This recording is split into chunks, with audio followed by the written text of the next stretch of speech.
प्रेम करायची एक नंबर कला आहे. नाही ना अशी समोर ये. दे दे तुझा हात दे. कोणताही दे. हा हे प्रिये तू माझी धामण मी तुझा चोख्या. हे प्रिये तू माझी खोरपण मी तुझा डेकोला. हे प्रिये तू माझी तेलमुंगी मी तुझा माकोळा. प्लेटफॉर्मवरून गाडी सुटून जाईल. प्लेटफॉर्मवरून गाडी सुटून जाईल. मनात उमललेली कली मिटून जाईल. तू फक्त लैला म्हणून अप्रोच कर. हा बंदा तुला पटून जाईल. छान झालं. बरोबर समोरच्या स्टेप तुला शिकवणार आहोत. पण तुला लावणी येते ना. छानची लावणी करून दाखव मला.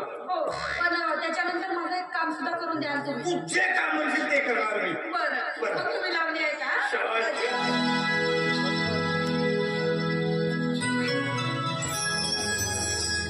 जवानी माझी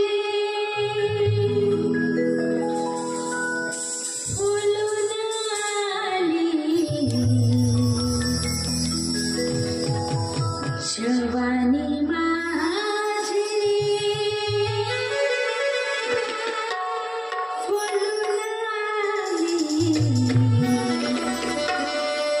जोडी होई रंगा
मित्रांनो, तुम्हाला व्हिडिओ आवडला असेल तर व्हिडिओला लाईक करायला विसरू नका व झाडीपट्टीमधील नाटक व इतर कार्यक्रमाचे व्हिडिओ बघण्यासाठी झाडीपट्टी मिनगिरे या चॅनलला सबस्क्राईब करा व बेल आयकॉन दाबायला विसरू नका, जेणेकरून नाटकाचे संपूर्ण व्हिडिओ तुमच्यापर्यंत लवकरात लवकर पोहोचतील. धन्यवाद.